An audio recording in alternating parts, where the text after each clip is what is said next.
Friends, good morning and welcome to the United Lodge of Theosophists. We meet here every Sunday at 11 a.m. and the address is 4865 Cardell Avenue. Every first and third Sunday we also have readings from Bhagavad Gita after the talk, and the declaration of this lodge is independent devotion to the cause of Theosophy without professing attachment to any Theosophical organization. It is loyal to the great founders of the Theosophical movement, but does not concern itself with dissension or difference of individual opinion. The work it has on hand and the end it keeps in view are too absorbing and too lofty to leave it to the time or inclination to take part in side issues.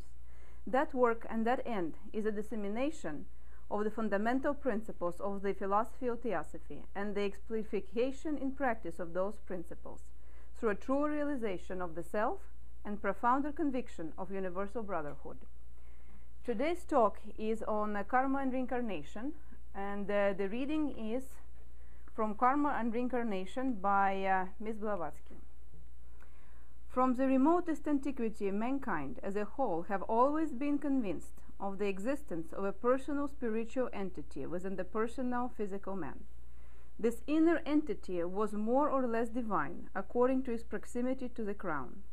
The closer the union, the more serene man's destiny, the less dangerous the external conditions.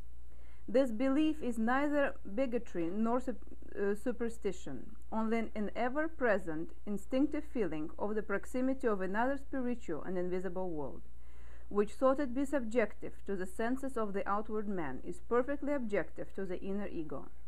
Furthermore, they believe that there are external and internal conditions which affect the determination of our will upon our actions. They rejected fatalism, for fatalism implies a blind course of some still blinder power. But they believed in destiny or karma, which from birth to death every man is weaving thread by thread around himself, as a spider does his cobweb. And this destiny is guided by that presence termed by some the guardian angel, or our more intimate astral inner man, who is but too often the evil genius of the man of flesh or the personality.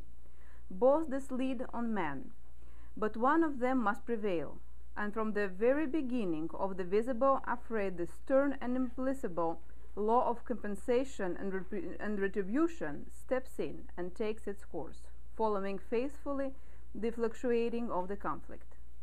When the last strand is woven, and man is seemingly enwrapped in the network of his own doing, then he finds himself completely under the empire of the self-made destiny. It then either fixes him like the inert shell against the immovable rock, or like a feather carries him away in a whirlwind raised by his own actions. And now the talk on karma and reincarnation.